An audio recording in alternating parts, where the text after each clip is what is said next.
We back. Part 2. Okay. Bada bing, bada boom. So we left off. We left off with chapter 8 when the Lord put a rest to the flood. So he stopped the waters, and I was just pointing out how Noah is so patient. He didn't just say, "Okay, God said that the water is gonna." He didn't just say, "God remember me, so now let's go out." He waited. He waited. So that tells me, just because the Lord opens the door for a blessing in my life doesn't mean I have to go into that blessing right away. It's okay to be patient. It's okay to wait. Yeah, I'll have to, because I feel like that's a really good revelation. Let me write that down.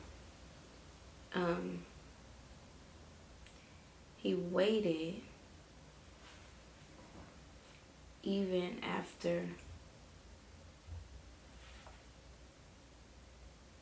How do I say this?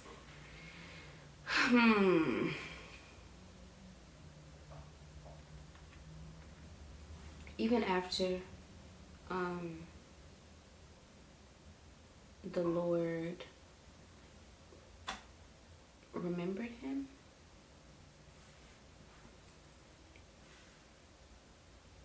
I guess I could say it like that, but I feel like there's a deep revelation in there, and I really want to dive deep into that.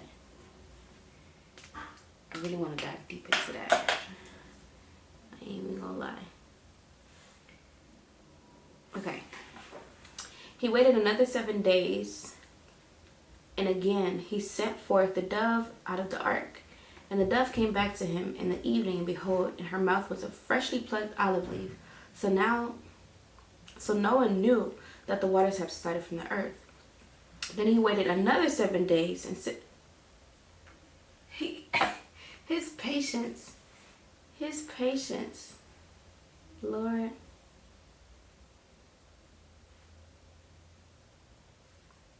Dang, Lord.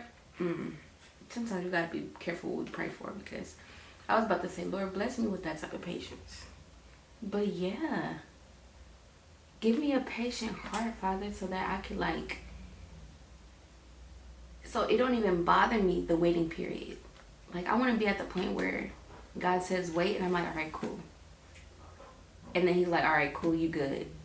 And I'm like, okay, I'm gonna just wait. I'm gonna continue waiting even after God remembers me.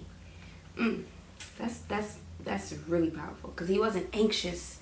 Ooh. He wasn't anxious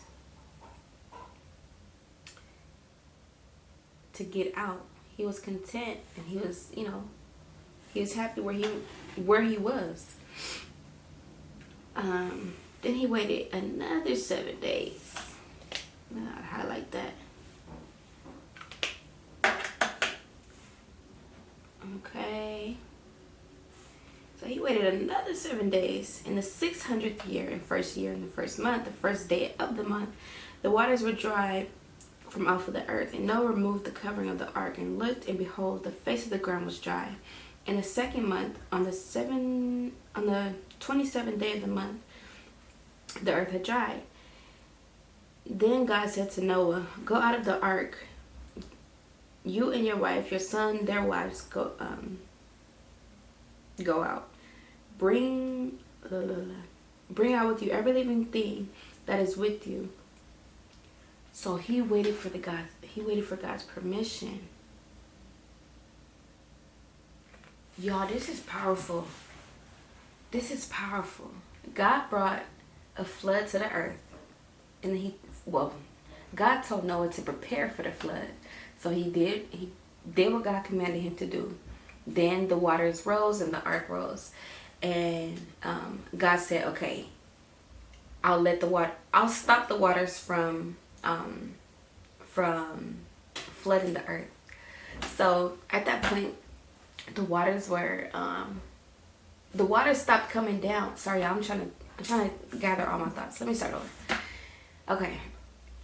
God told Noah to prepare for the flood. Boom. Then God brought the flood. Okay. Then once everything died on earth, God stopped the waters from flooding the earth, but there was still a flood on earth. Okay, and Noah was patient. Noah sent out the dove, and Noah sent out the dove so the dove could confirm if the earth was dry. But it wasn't. But the dove kept coming back, so we know that the earth wasn't dry. And he waited, cause I'm not gonna lie to y'all, I would have definitely, like, once the Lord had remembered me and once the Lord stopped the flood, I would have been like, all right, like, can we go now? Like, are we good? But he didn't. He waited for the Lord's instruction. Wow. He waited for the Lord's instruction.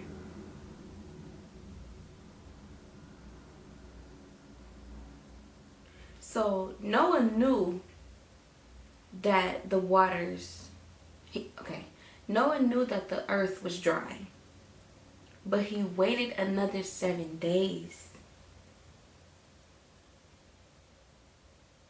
And then the Lord gave him instruction to leave and let go out of the ark. That is powerful. Sorry, I gotta write that down. So,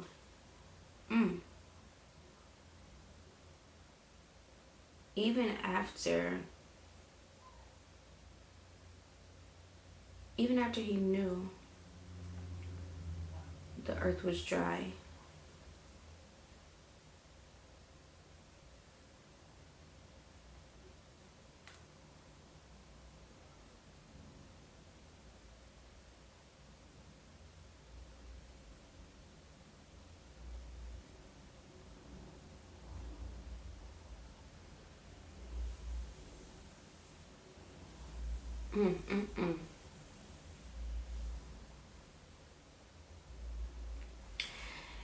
Okay, I say even after he knew that the earth was dry, he waited and didn't go out until the Lord said so.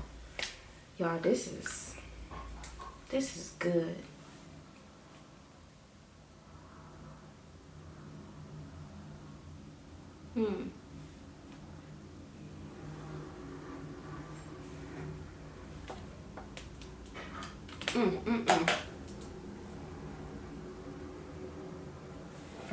So then God told him to bring out everything that was inside the ark with him, every living thing.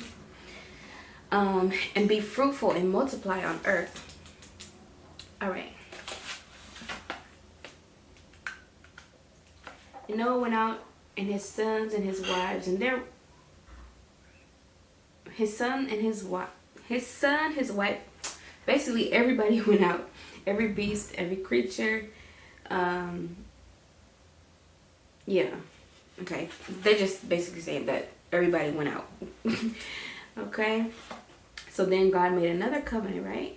So this is called God's covenant with Noah. Then Noah built an altar to the Lord and took him. Hold on. Because I'm going to start making words up. Okay. Then Noah built an altar to the Lord and took some of every clean animal and some of every clean bird and offered burnt offerings on the altar.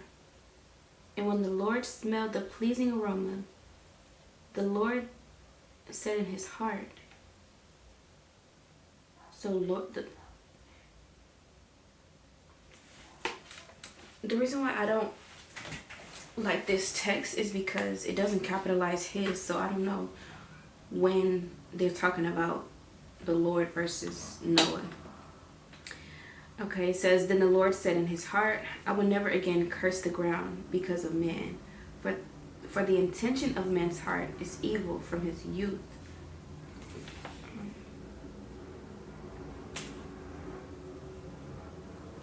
For the intention of man's heart is evil from his youth. Neither will I ever again strike down every living creature as I have done. So God made a covenant with him.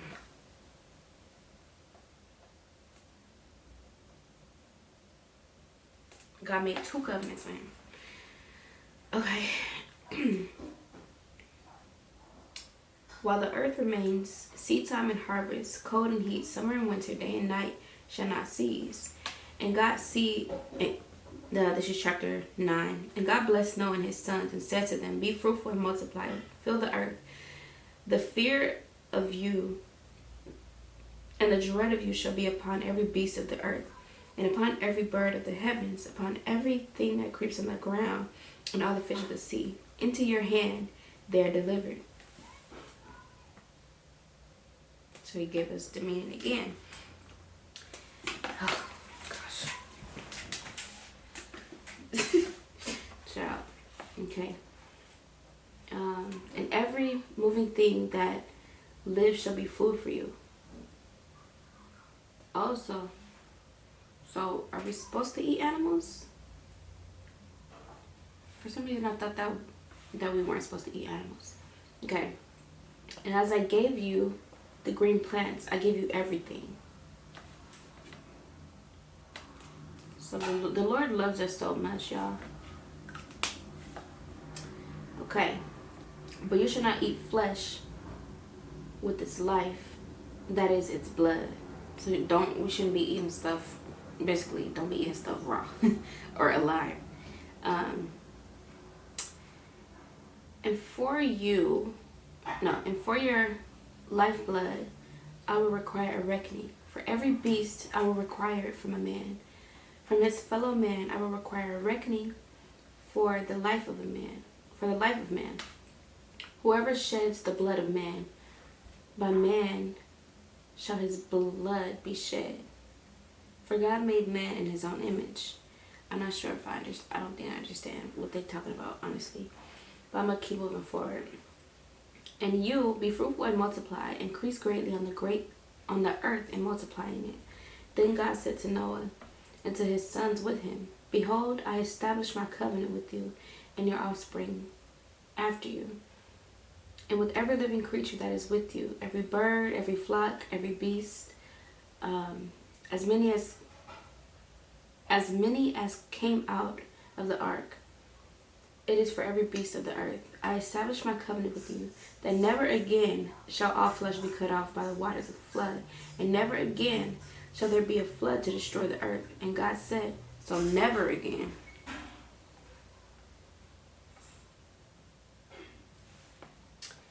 And God said, this is the sign of the covenant that I make between me and you, and every living creature that is with you, for all future generations. I have set my bow in the cloud, and it shall be a sign of the covenant. So is the bow the rainbow? Okay. I have set my bow in the cloud, and it shall be a sign of the covenant between me and the earth. When I bring clouds over the earth, and the bow is seen in the clouds, I will remember my covenant that is between me and you and every living creature of all flesh. Oh, is that why the rainbow comes after after the rain? It's like a sign from God that's saying, like, I'm okay, it's raining, but I'm not gonna make it flood. Okay? And the water shall never again become a flood to destroy all flesh. When the bow is in the clouds, I will see it, and I remember the everlasting covenant between God and every living creature of all flesh that is on earth. God said to Noah, this is the sign of the covenant that I have established between me and you, between me and all flesh that is on earth. God, now we're on line 18. Noah's descendants. The sons of Noah who went forth from the ark were Shem, Ham, and Japheth. Ham was the father of Canaan. These three were the sons of Noah, and from these the people of the whole earth were dispersed. Noah began to be a man of the soil, and he planted a vineyard. He drank of the wine and became drunk, and lay uncovered in his tent. And Ham, the father of Canaan, saw the nakedness of his father and told his two brothers outside. Then Shem and Japheth took a garment and laid it on both their shoulders, and walked backward and covered the nakedness of their father. Their faces were turned backward, and they did not see their father's nakedness. When Noah awoke from his wine and knew what his youngest son had done, he said, "Cursed be Canaan, a servant." Wait, hold on. Why would you curse him? Why would you curse him after he tried to help you? You was sitting out naked and drunk, and he covered you. Why is that bad? Cursed be Canaan, a servant of servants shall be. A servant of servants shall he be to his brothers. Also he said, "Blessed be the Lord, the God of Shem." Let me make sure we're still recording. Yes. And let Canaan be his servant. May God enlarge Japheth, and let him dwell in the tents of Shem, and let Canaan be his servant. That's messed up. Am I missing something here? Maybe I'm not understanding something, because I don't get it. Why would you curse him after he's helping you? He covered your naked butt. Lord, please reveal to me what this is about, because I don't get it. After the flood, Noah lived 350 years. All the days of Noah were 950 years, and he died. Nations descended from Noah. So now we're on our last chapter. These are the generations of the sons of Noah, Shem, Ham, and Japheth. Sons were born to them after the flood. The sons of Japheth were Gomer, Magog, Madai, Javan, Tubal, Meshech, and Teres. The sons of Gomer, Ashkenaz, Rephath, and Togarmah. The sons of Javan, Elisha, Tarshish, Kittim, and Dodanim. From these were the coastland peoples spread in their lands, each with their own language, by their clans and their nations. Okay, so they were spread out, and then they had their own language, which is interesting, because I wonder why race exists. And now I'm bringing, I guess, is it geology? I'm bringing another subject into this, because they didn't have race back then. They just had, area. We all come from the same thing. So, and I have to ask this question. I wonder why some of us are darker and some of us are lighter. Like why are, black people like melanated versus white people who are lighter in skin tone? Is it because they were in different areas, because we spread out? And is it because where we were, we adapted, and we needed more melanin to protect us from the sun, and they maybe lived in areas where they didn't need protection from the sun? Because you know how like a bird's beak, over time it evolves into like this long thing if it needs to like peck into the tree. Like at first, his generations before, the bird didn't need the beak, but then because it needed the beak, because it needed to get the food, the beak grew. And I'm pretty sure that's Darwinism, the evolution of species. Basically what I'm asking is, are we black and white because we evolved? Are we brown and tan because we evolved? Because I guess we're not black and white.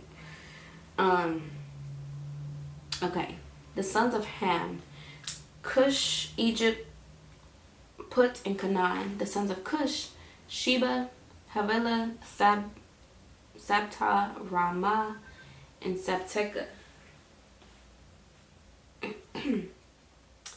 The sons of Ramah were Sheba and Dedan. Cush fathered Nimrod. He was the first on earth to be a mighty man. He was a mighty hunter before the Lord. Therefore it said, Therefore it is said, like Nimrod, a mighty hunter before the Lord. The beginning of his kingdom was Babel, Erech, Akkad, and Calneh, in the land of Shinar. From that land he went into Assyria and built Nineveh. I know I'm destroying these names. Rehoboth, Calah, and Resen. Between Nineveh and Calah, that is the great city. Egypt fathered Ledum,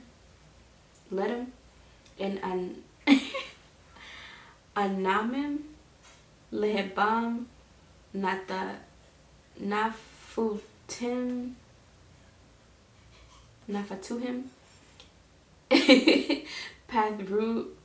Pathrusim, Kaluhim, from who the Philistines came, and Kaphtorim.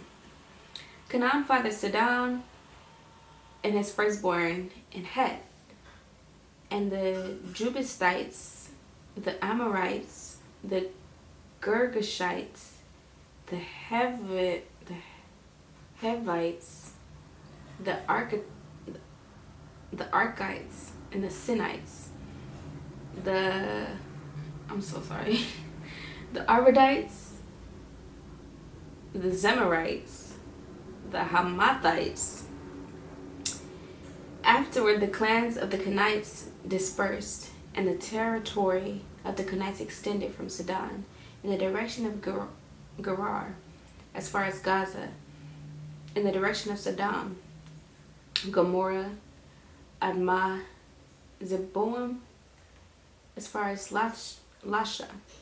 These are the sons of Ham by their clans, their languages, their lands, and their nations. To Shem also, the father of all the children of Eber, the elder brother of Japheth, children were born.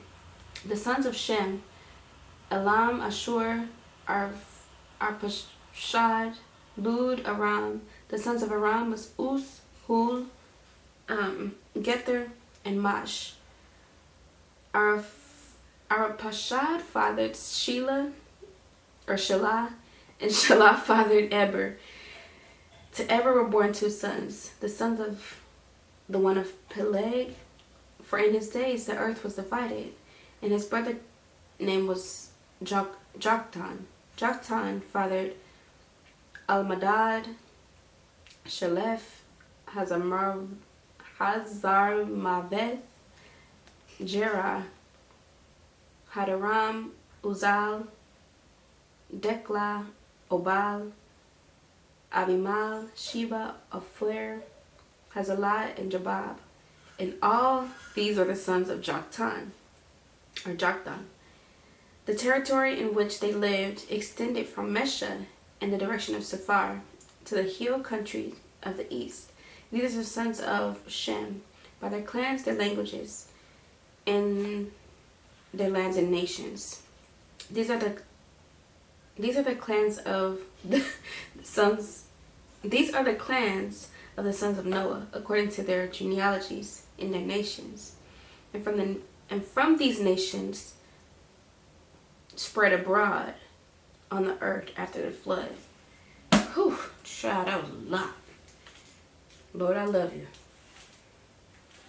I hope you see that. But so basically it's saying that because of Noah had children, and his children had children, and his children had children, and children, and children, and they spread abroad on the earth after the flood. Okay. Okay, thank you, Father God, for an amazing Bible study. I pray that this word resonates with me, and whatever I learned today, for example, Noah's patience, Father, I pray that you give me an opportunity and the strength to be, and the capacity to be as patient as Noah. Even when you approve of something, or even when you, even when you give me consent on something, I should still wait on your yes. that's very powerful. That's what I got from this Bible study. I pray that it resonates with my soul, and whoever, if ever anybody watches this, I pray that it resonates with theirs as well. In Jesus' mighty name I pray. Amen. All right. So the next video, let me make sure it's still recording. So these are magnifying glasses, y'all. I don't wear prescription glasses. In the next video, I'm going to talk about what I learned in Bible study, because yesterday I asked some questions and I got an answer today. So, yeah. Let's make sure.